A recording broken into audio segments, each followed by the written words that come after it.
Hello, this is Quirk bringing you the 5th installment of the Lichess4545 video review series.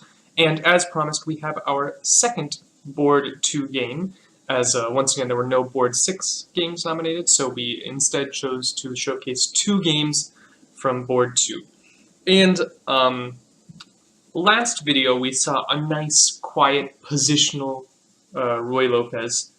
And in this game, the only way I can describe this game is that it is a clusterfuck. Nothing that happens this game makes any sense, and I'm really excited to go over it. So, guiding the white pieces will be MasterSalomon, who I believe has been over 2,000 before. He's probably a little bit stronger than his rating might suggest here.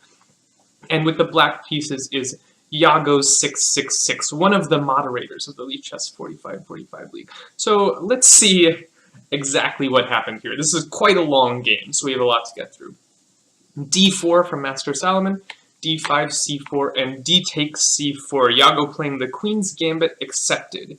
And here, white goes e4, which is certainly a principled move, because black has given up the center by playing d takes c4. He's moved his pawn from a central square to a more flank square. So white immediately looks to grab the center with e4. And here, black says, yeah, you think you're getting the center, but I don't think so. So c5 is certainly playable, but I don't think it's the best move in this position. Just to give you some context, the main move from white here, the main move, not that e4 is not a move, e4 is certainly a move, but white often plays knight f3 here. And the idea behind this move is to prevent black from breaking the center open with e5. So after e4, white has clearly not played knight f3, which means that we can break the center open with e5. And this is the most principled move here. And the reason why this is a better move than c5, which also looks to break the center open, is e5 is doing 2 things we want to do in the opening. e5 is combating the center and developing our pieces. We open the door for our dark square bishop. Whereas c5 is only combating the center, it hasn't also developed one of our pieces. And I think the reason that c5 was played is people know that when we're playing a queen's pawn opening, the desirable The desirable pawn break for black is usually c5. And black says, ooh, I can play my desirable pawn break. So, not that c5 is a bad move. I just think e5 is a slightly better move, as you're also developing your pieces. And after plays such as knight f3, you don't really want to take this, because then queen takes d1, and it can be difficult to hold on to all your pawns. You can take it, but it's just not very good. Queen d1, king d1, and just knight c6. I'm going to go after him immediately. If you play f4, I'll probably play f6 and look to undermine you. So, or even g5. Not such a dumb move. So instead of taking most players play knight f3, and we get an ending. But black is doing fine in this ending because he just goes knight f6, bishop c5, wins time against these pieces, and black has a good game. It's likely equal if black is not better already. Now, the problem with c5 is if we go down a similar variation with knight f3, excuse me, knight f3 takes, if we play this ending again, this is less good for black because, as pointed out, we haven't developed this bishop, so we don't have the quick bishop c5 that we would otherwise like to disturb this knight. And after knight f6, simply knight c3, I'm going to take this, and you're not really in time to disrupt my harmonious piece development. You can go e5, but then you're winning the tempo with the pawn and not the bishop. Now, black is not seriously worse here, but White has slightly more than he did in the other position. So that's why I prefer e5 here. Also, if d5, once again, it has to do with the development of this bishop. The bishop now has a beautiful diagonal to sit on, not interrupted. So that would not be a great move. But okay, c5 chosen in the game. And here there is some sharpish theory. And you sort of have to know some theory when you're going to play e4, because e4 is a sharp move. You're looking to take over the center, and you're not really developed. Your king might feel a little airy here. So after c5, you do need to know something here. As pointed out, oh, sorry, not this line. You can play knight f3 here and get a perfectly playable game. White is probably slightly better in these endings. But the main move by far for white is d5. And play becomes very sharp, because after knight f6, you can go e6, but white just develops and has a good game. Bishop takes c4, he'll cement this pawn on d5, or he'll take with a piece on d5 and leave his structure intact. So after knight f6, knight c3, probably the best try for black is to go b5. But if white finds the correct move here, white is probably much better. So if you'd like, this will be your first challenge of the video. What would you play for white here?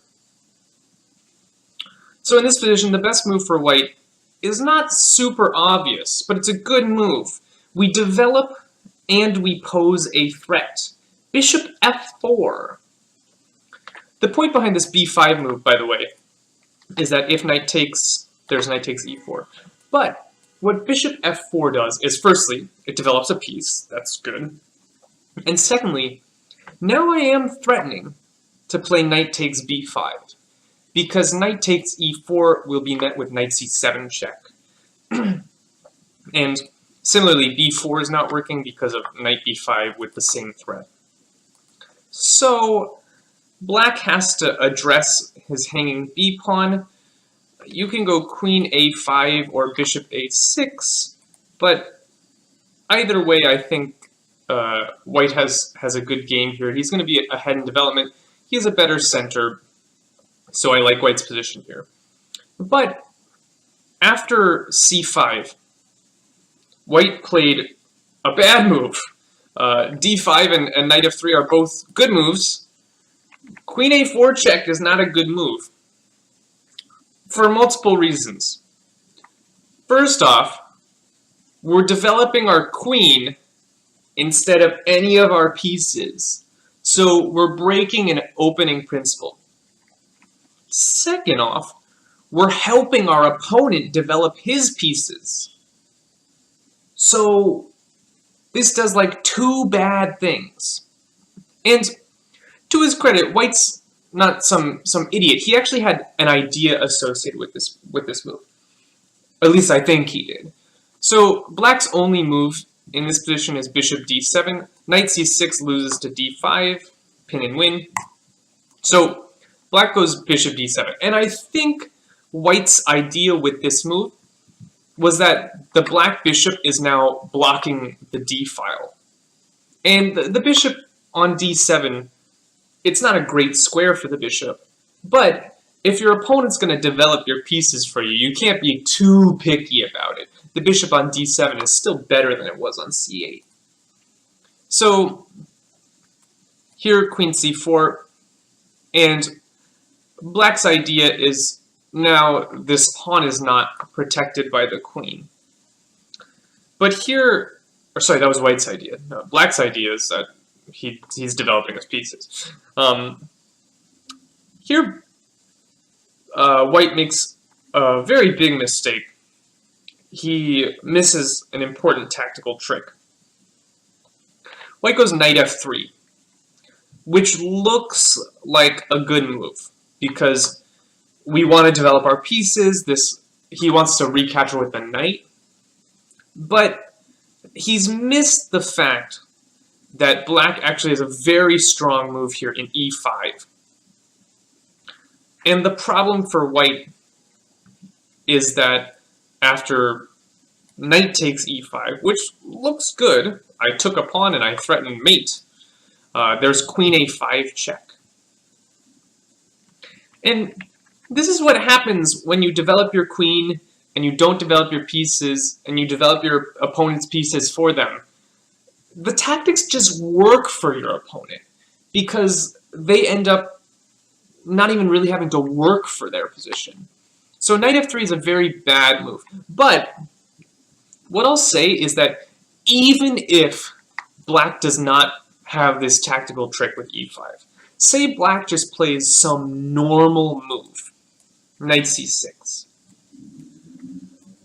I still like black's position here. I still think black is better because black is way ahead in development. This queen is not happy on c4. So even if black doesn't have the trick with e5, black is still better, which means that white's opening has just been a disaster, quite frankly. Because his queen is way out here, it's blocking the bishop, black's ahead in development because white helped black develop, and white doesn't even have like a strong center. Black will quickly go e5 and equalize in the center. So black is just much better here. But black found the even stronger continuation, e5. And let's take stock of this position. It is the end of move 6. White's 7th move is coming up. Black is up a pawn, and that pawn is a protected passed pawn on d4. And what's really bizarre is I'm looking at white's position, and I'm having trouble finding a move. I am legitimately struggling to make a move for white. And the reason is, this bishop doesn't have squares. Like e2 and d3 are simply bad squares for the bishop. This bishop only has the d2 square. Bishop g5 is well met by either f6 or bishop e7. And maybe not f6, because the queen is barreling this diagonal.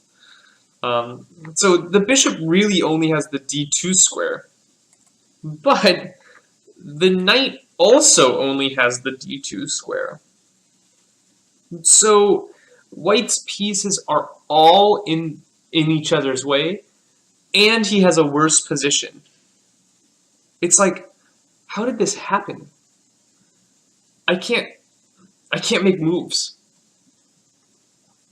So white actually did a decent job of making sense of a nonsensical position.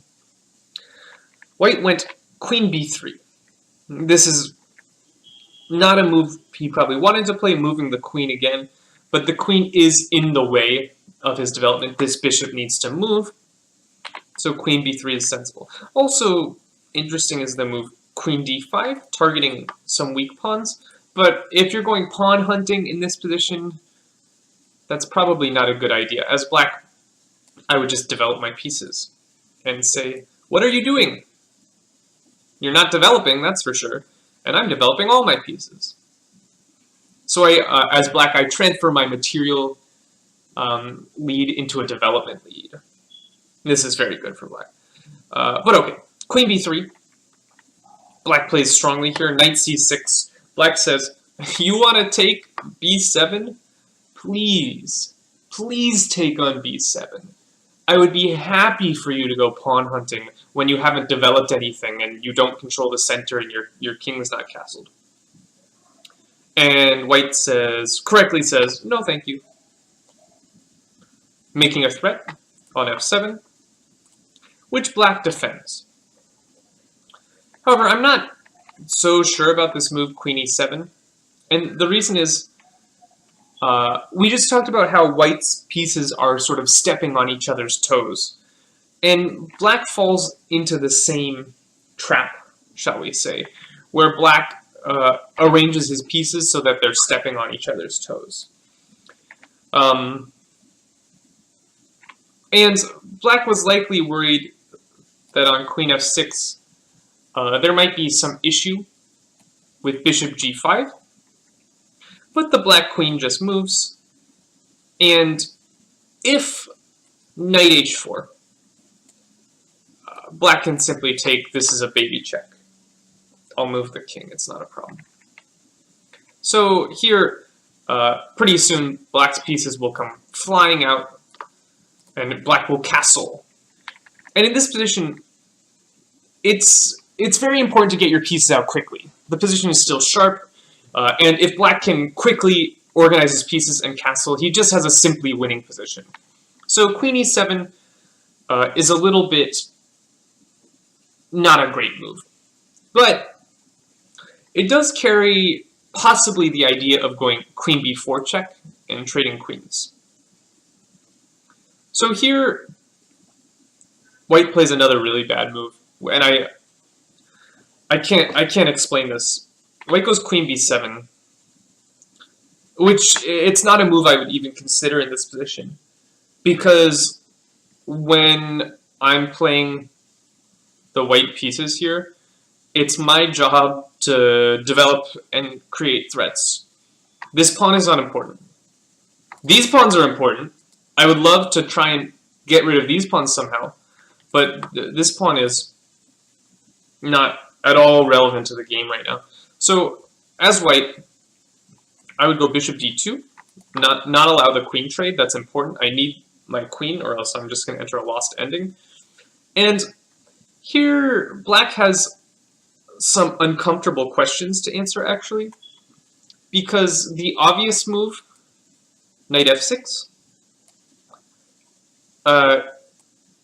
allows me to play knight g5.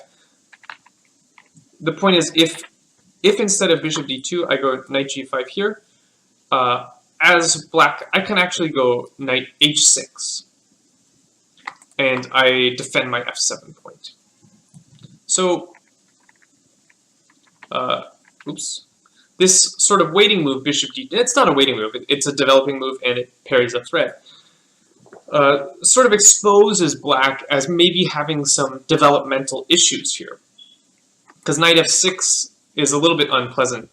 I mean, after knight g5, you still go knight d8, but now black really does have some issues with his pieces. White is, I don't think, better here, but white may not be super worse. And if you can't go knight f6, you have to find a way to unravel. Perhaps black can just try and play the ending here, but I am not so convinced the ending is great for black. Knight g5, your only move is king e7. If you go king d7, I have the f7 square. And here, I'll develop my pieces.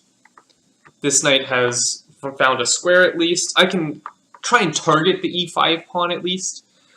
As white, I have something to play for in this ending. I can at least try and play against your weak e-pawns. But after queen b7, black just takes over the game. Rook b8, queen a6. And here it's black's turn to make a mistake. Queen b4 check. What did I say about developing your opponent's pieces? We don't do it. So here, queen b4 check is inviting the move knight bd2.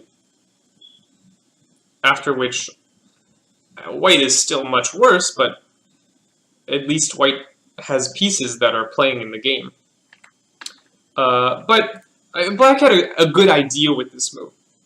And the idea is to develop his pieces, right?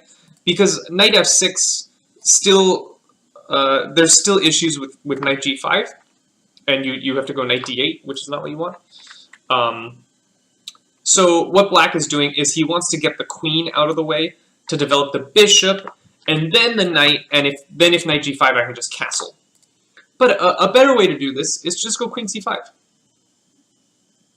And say, I'm not going to develop your pieces for you, and I'm a sneaky man.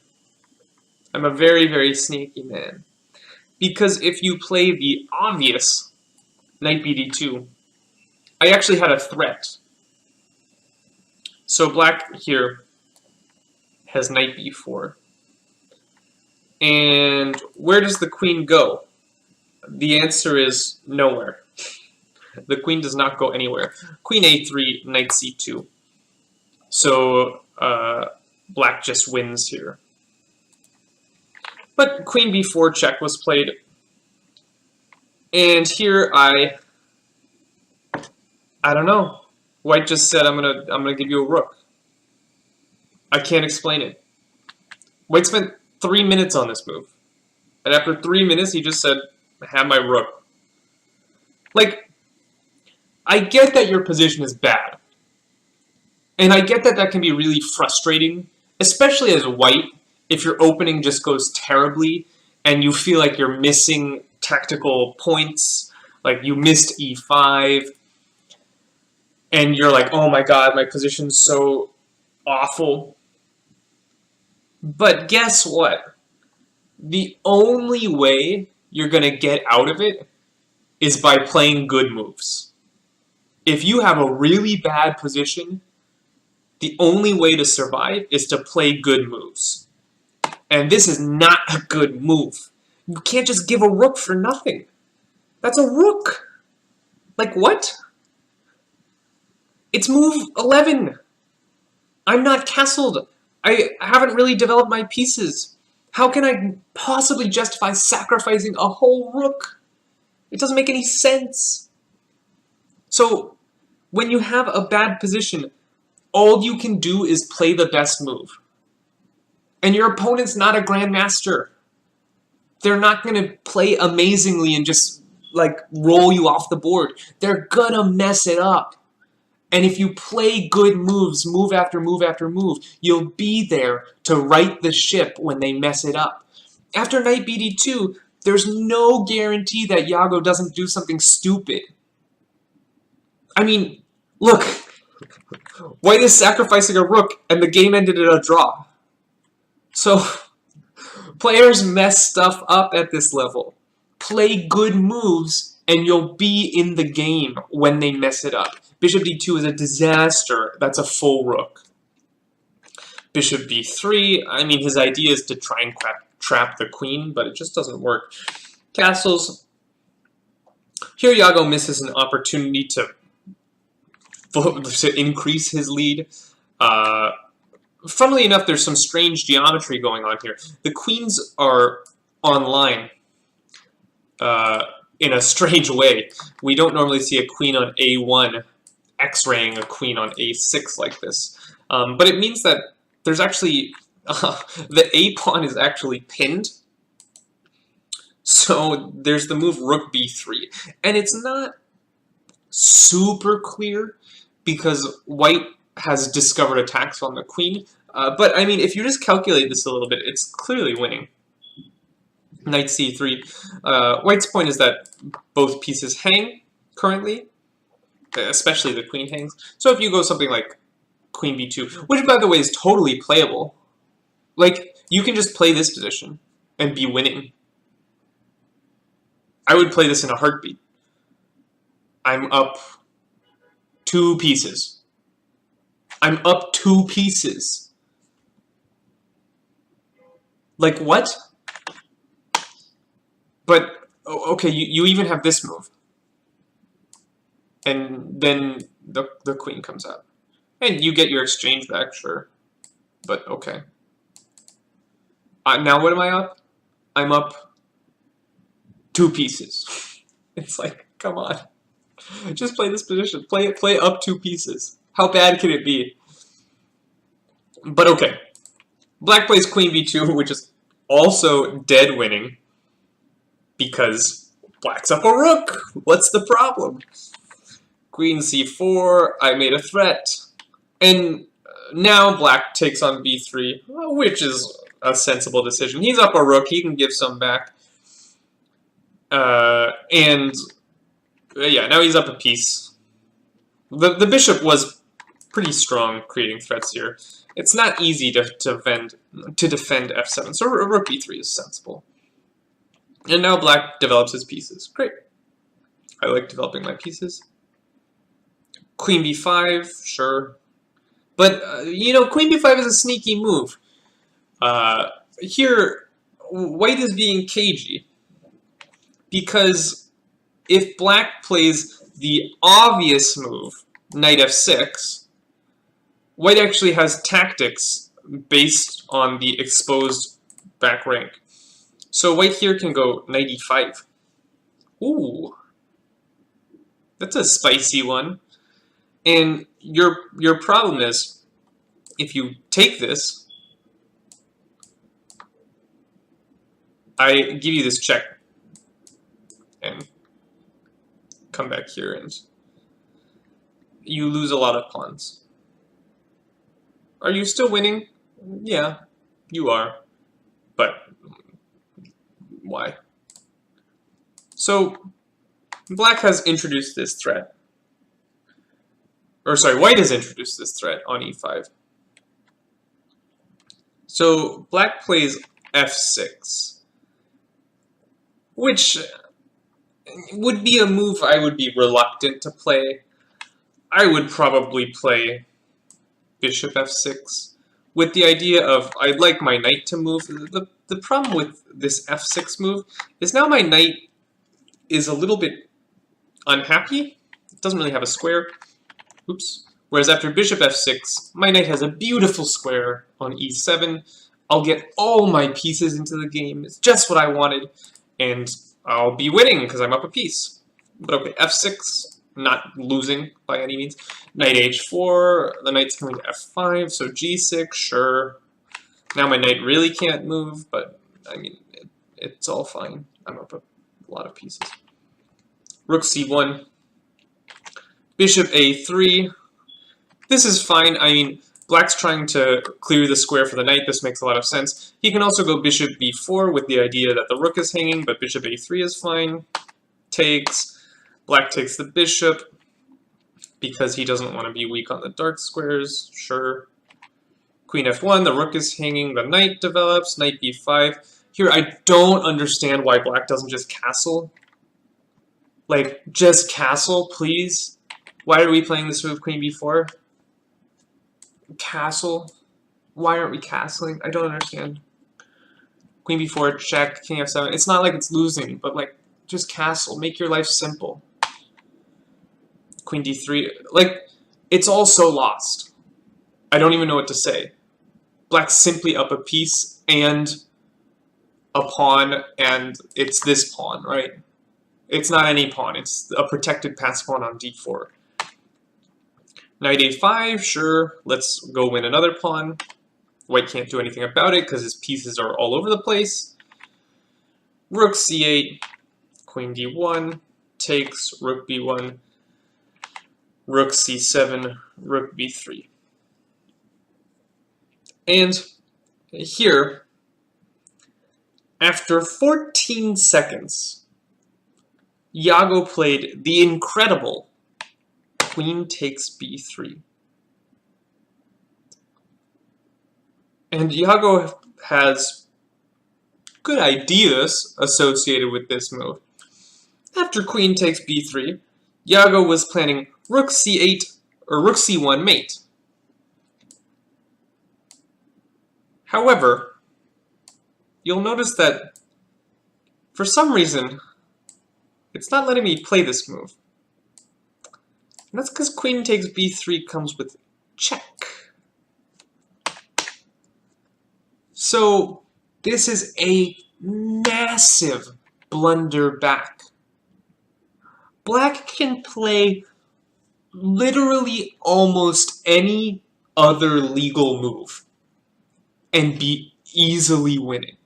I can move my queen anywhere that's not on the b file. Anywhere. But queen b3 is a massive blunder. And maybe Yago was very low on time. But when you're sacking material, always double check. this is simple tactics, right? I mean, I hesitate to even call it tactics. It's like seeing check, right? It's geometry.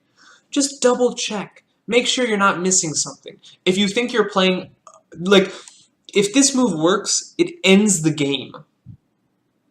So there's no harm in using literally all your time on this move, because if you're correct about this move, the game is over.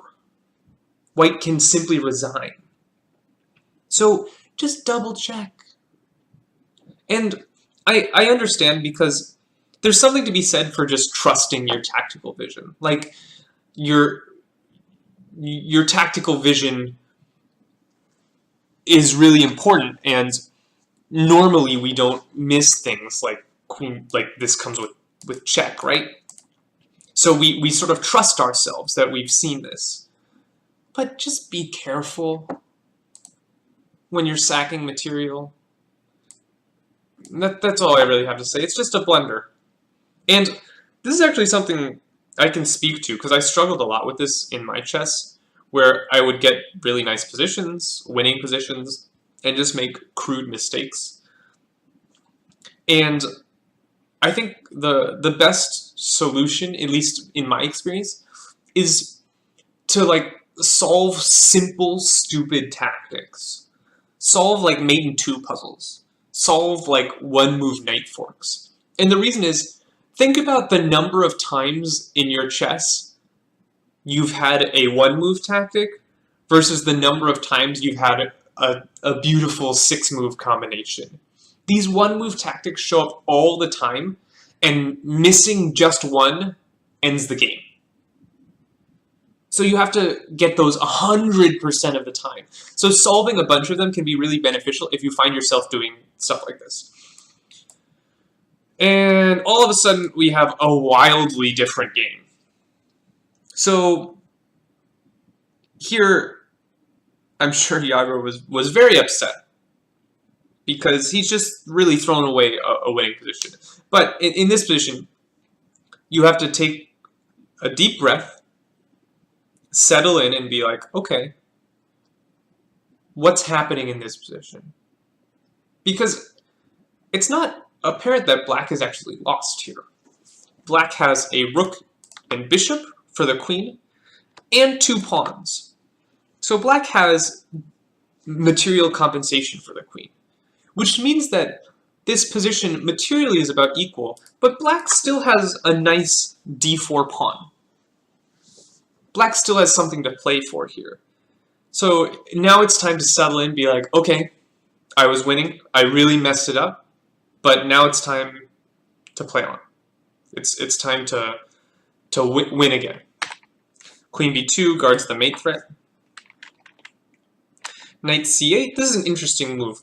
The knight's not great on e7, so Yago maneuvers it to a better square on d6. Knight d2. And knight d6 is not a great move. I would ask, what would you play for black in this position? What's the best move for black here? So hopefully you spent some time on that. This was a very tricky question, because there's not obvious moves to be made. There's not like a tactical shot here. You have to think about what both sides are playing for here. As black, you want your pieces to be coordinated and protected so that the queen can't pick them off. And you want to keep your king safe so that the queen can't come in and harass your king. And you want to make sure that there are no weaknesses in your position. Right now you have one weakness, which could be a strength at some point, this a7 pawn. But you have to think about what white wants to play, because white wants to pry open your position and force weaknesses. So I think Yago maybe didn't realize that white is really gunning for f4 here. And f4, you can never really take it, because then you have a ton of weaknesses, and I grab d4. But after f4, if you let me take, all of a sudden your king is exposed on the f-file, which is also not great for you. And you have a weakness on e5. So knight d6 is not a great move because it doesn't stop f4. Black should play g5. Not allow white to do what he's doing. This has turned into a slow game now. It's no longer cruising for black. Black has to pay attention, use prophylaxis, prevent white from executing his ideas. And if white goes h4, again, a logical move, trying to break down your structure. h6, sure. And I keep my structure intact. And I have a weakness on f6, but this is much easier to defend than a weakness on e5, because my king is closer, and my king stays safe. My king is not exposed on the f-file. So after knight d6, white should play f4. It's very strong. White goes f3 instead, not nearly as strong. White's trying to be solid, but white needs activity here, because if white does nothing, black's just gonna coordinate his pieces and push his A and D pawns. Now that's not gonna be easy, but white does need to stir the pot a little bit. Rook b7. I mean, I would still play g5 and be solid, but okay, rook b7. And here, I don't like this move, knight b5. And the reason is, it feels like I'm sort of hanging my pieces out here. These don't feel like they're coordinating very well, and uncoordinated pieces get picked apart by a queen. And we can already sort of see it happen in the game. Queen c5 is a good move, because the queen is starting to put pressure on these pieces. Now the rook can't really move. The rook is stuck a little bit to the knight. Rook b6, putting the rook on a defended square, that makes sense to me. But sort of walking into this, g5 finally, that's a good move. Walking into this knight c4 tempo. And here, Yago blunders. Rook b8. You have to take the knight, which you probably don't want to do, because you created a lot of light square weaknesses by putting all your pawns on dark. So this is an important piece, but bad things happen if you don't take the knight. So yeah, rook b8 is just a blunder. If you'd like, find the winning move for white here. So in the game, white played knight a5. This is not winning. And the win, again, it's not a difficult win. Knight d6, that's check. You must take it. Queen c7, that's check. I win the rook. You have 2 pieces for the queen, but this is just winning for white now. So I bet you what happened is white analyzed knight d6, and the only move he looked at here was queen d6. Because he said, okay, black took my piece, I have to take back. I have to take the piece back. But after knight d6, is this the first move I look at? What is our mantra that I repeat every single video? It is checks captures threats. It is not captures checks threats.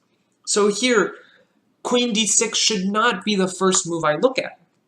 The first move I look at must be queen c7 and queen a7. Now, queen a7 is bad because of rook b7, and I just sacked a piece for nothing. But queen c7, you can't play rook b7, and I win.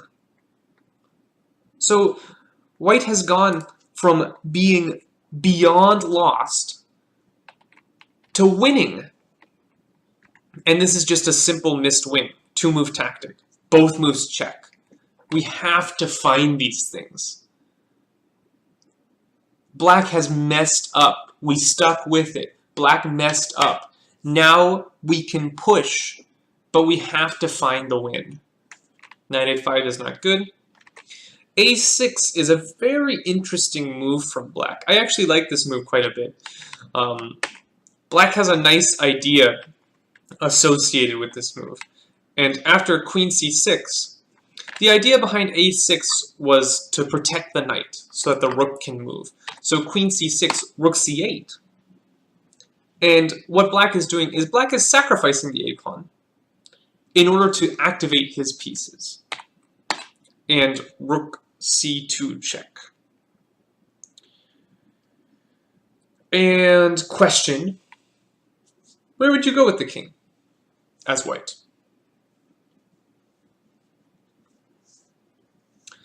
So as white here, the king must go back. You can go to f1 or g1, any square that doesn't hang the g2 pawn.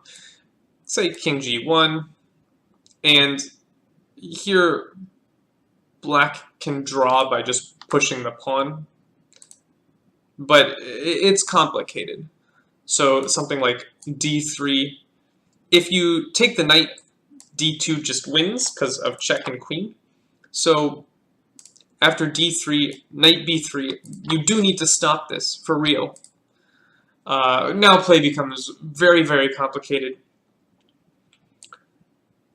You can take this, but if you take this, all of a sudden I'm actually going to end up with a perpetual here. Also, this is hanging. It's very unclear. This is hanging with check, I should say. So, yeah, it gets super duper sharp here. But the problem is, after the game move, king g3, black just gets exactly what he wants. Because now he has a very active rook, he's a very active knight. Your pieces are over here doing God knows what, to be honest. And I have a massive threat coming, knight e2 check. And the king has no squares. So white goes queen b7, trying to get the king back into the game. But now black just gets everything. Knight e2 check, only square, king f2, knight f4 check, king f1, and here it's black's turn to miss the win. So if you'd like black to play and win. Here black just goes d3 and laughs. You can't stop the pawn. It's literally impossible to stop the pawn. You cannot stop it. The knight can't go to either of these squares. The queen is helpless against d2, rook c1, d1. Black just wins. Instead, black played rook takes g2, which I can't fault him for, because it's a capture. It makes a lot of sense. But, I mean, we know the endgame is about passed pawns. We should at least look at pushing it, right? Looks pretty good to me. Okay, rook g2. It's a sensible move. White hangs a pawn, I'll take it. Knight c6, the white knight is trying to make it into the game via e7 and maybe one of these squares. Rook e2. I think the idea behind this move was to cut the king for d3, d2, d1. Knight e7, king h5, knight d5. And as black, we have a win. Pause your video if you'd like to find the win for black. So here, the win is ultra forced. Bishop h3 check played in the game. King g1. Now you have two checks. You should look at them both. In the game, rook e1 check played. This is a mistake. Rook g2. King f1 loses the queen. That's clearly unplayable. But after king h1, there's simply knight e2. I'm mating you.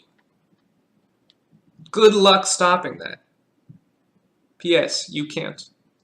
So I don't know what was missed here, quite frankly. This is check, check, mate threat. Whereas here, rook e1 check is not as good, because now the king gets to wander a little bit. Here black should go rook e2 check and repeat, but rook f1 check. Now the king continues to wander. He's not getting mated here. I go back, rook g2 check. All I'm doing is I'm letting the white king out, and not only am I letting the white king out, I'm driving the white king where it wants to go, which is in front of my passed pawn. So none of this makes any sense to me. Black had just a clear win, all checks. And here black plays another baffling move. Oh my god. So, as black, clearly I've let the white king escape. So it's time to buckle in and be like, okay, what am I going to do here? And what I should probably do is take material. So I should probably take a pawn. And I am allowing a capture on f6. I know. But my king is not so unsafe now. Because when I take on h2, the king actually has a road in, or an escape route, if you will. So my king is not in any real danger here. Also, I have the light squares pretty well covered by this bishop. So my king should be okay here. But black plays a move I would almost never play, and that is knight takes d5. And what's the problem with this move? Well, as we talk about every ending that I analyze, the ending is about passed pawns. Why am I going to give my opponent a passed pawn? I don't care if he gets to play knight f6 check. Losing this f6 pawn, I would much rather lose this pawn than give my opponent a passed pawn on the 5th rank. Now white has winning chances. Before, white had nothing to play for. It's only black that can win. I'll take this, bring the king, and I'll try and queen my d-pawn. You don't have a plan.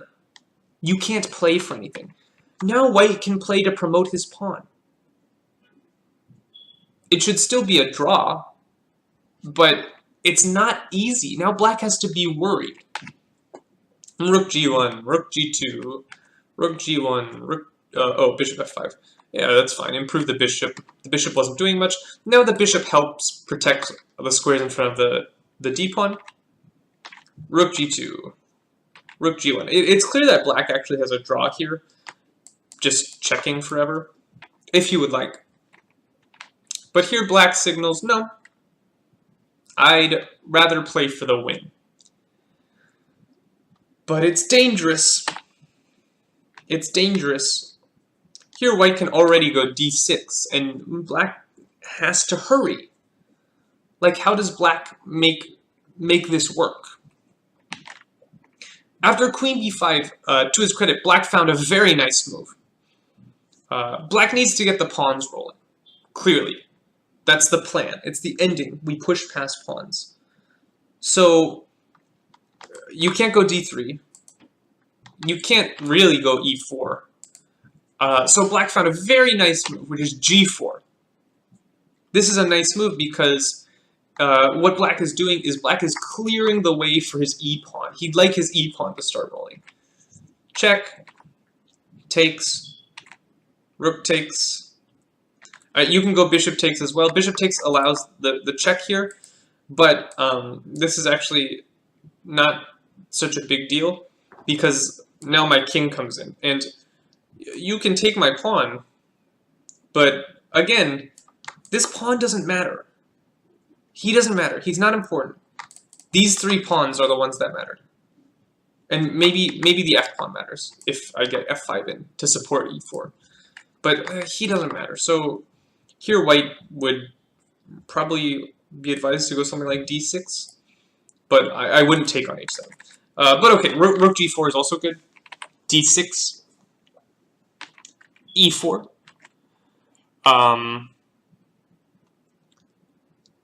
Yeah, so e4 is sensible, but now after d7, what do you do? What do you do after d7? I don't really know.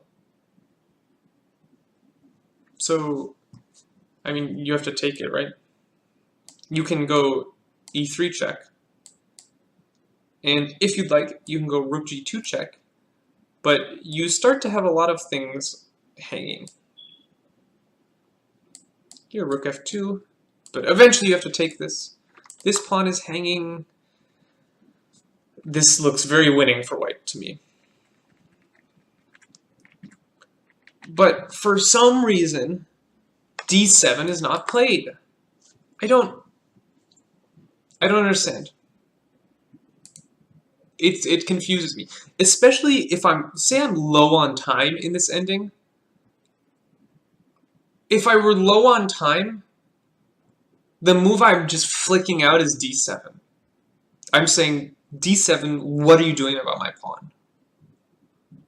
I would play d7 if I had 5 seconds on my clock. So it confuses me why we don't play d7. White plays h3, but why are we trying to complicate the game when we can just push our passed pawn?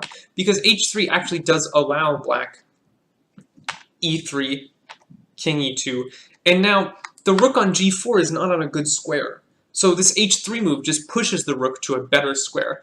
And the point is, after rook g3, which is not played, rook g2 is played, a much worse move. But rook g3 protects my e-pawn. So the rook is much better placed on g3. And after d7, now I go d3, and I'm queening. Like, you can't stop me queening. Because whatever square you go to, I push a pawn with check, I have a rook check, and then I queen. So you just lose, actually, as white. So that means after rook g3, you can't push d7. But that means you've done something horribly wrong. White might still have a draw with some perpetual or some way to stop the pawns, but I mean, this is not clear. Not clear at all. So rook g2 check is a big blunder, because now black has to deal with his rook. And now d7. And rook d1 is a blunder, and I just don't... The rest of the game doesn't make any sense. This is a rook. Queen g4 is a rook. So in queen endings especially, you really need to look at all your checks. It's very important. So I have 4 checks. I have 4 checks, and one of them wins a rook. So if I were white, I would win a rook. But okay, queen g7 doesn't spoil anything, because if I look at my checks again, I still win a rook. But white said, no, I'd rather have this h7 pawn than the rook. White's clearly not looking at all his checks here, which is a big mistake. And we've talked about this over. Oh, I even missed a check here, my bad. This check is useless, though. So, look at all your checks. Queen h7, king e6, queen e4. The queen comes to a nice central location. h4 is a good move. We have a passed pawn, we should push it. And black is currently not in position to push his pawns. Any pawn push would allow the capture of one of the pawns. Rook d2, h5. Black can try and go for d2, but there are tactical issues surrounding this. Or sorry, not d2, e2. e2 King g4 is not the move. Here, we don't want to allow counterplay, right? Black is getting counterplay with his pawns. So I can totally shut down your counterplay by going king f2. And you can't do anything. Like, make a move, I dare you. It's not easy to make a move. If you go here, this will run into similar issues of the game. You're actually losing this rook by force. We'll see it in the game. After king d4, d3, white misses the opportunity to just win a rook by force. Again, it's looking at checks. Starting with queen c4 check. King must move somewhere. Say we go to e8. Notice that if the king steps on one of these dark squares, the rook is lost. So your choices are e8 or g7. On e8, white has a nice maneuver. Takes. And now what white does, which is very clever, is white only checks on the dark squares, so that white is always ready to jump to a dark square with check. King d7, king on the f line loses to that check. Also, king on a dark square always loses, and I just check you always on dark squares. And if you go to the c file, you're getting checked off, so you have to go back. But then I have this one, dark squares, always dark squares. And the other line is if you go to g7. Then I have this nice little move, h6, drawing you into the fork. Instead, white played king f5, ignoring all the checks. And now black has a draw. You can't stop this. You literally can't stop it. So white has nothing better than to give perpetual. And that's how the game ends. So this game is strange. And the reason it's strange is two players who are normally quite strong missed a lot of simple tactical variations. And I think there's probably two explanations for this. First off, they weren't actively looking at all their forcing moves. I feel very strongly that both players were not looking at all checks, captures, and threats. And we see that when you don't, you oftentimes miss very, very simple variations. Even if it's not super obvious. Like, to use an example, I'm going to use this knight d6 example. Where is it?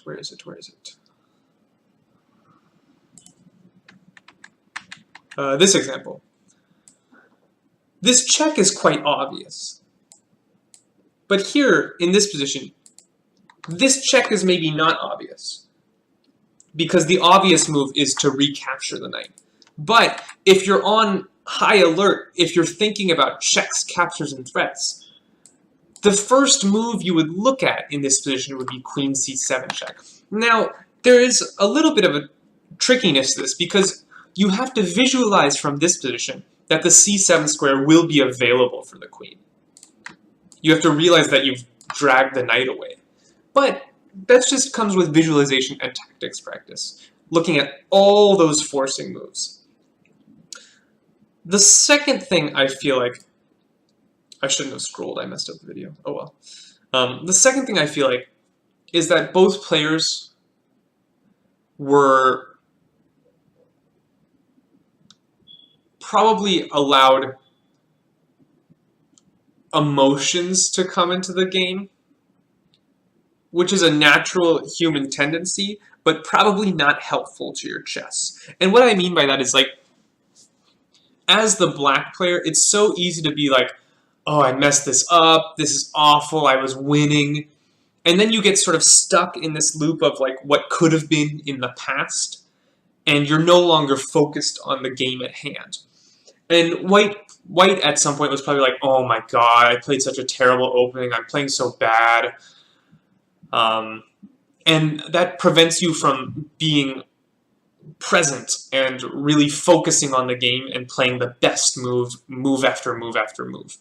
So the more you can be objective and be like, okay, or just sort of like put it behind you.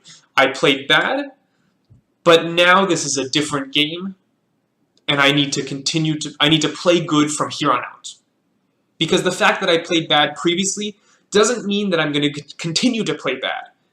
It only means that if I let it mean that. So those are my two big takeaways. Always, always, always forcing moves. I can't stress this. I could say this 80,000 times. And don't let your emotions take over the game. Anyway, I hope you enjoyed this video. This was a really fun game to analyze. I know I was kind of harsh on the players, but they can take it. They know they made mistakes in this game, I'm sure. If I had played this game, I would be like, ooh, I made a few mistakes here. And hopefully this this game helped them grow as chess players. And I mean, I've had games very similar to this. I've had many games where I just totally did stupid stuff. And those are the games that you can actually learn a lot from. So thank you all for watching, and I'll be back with one last Lichess4545 review. Hope you enjoyed. Have a wonderful day.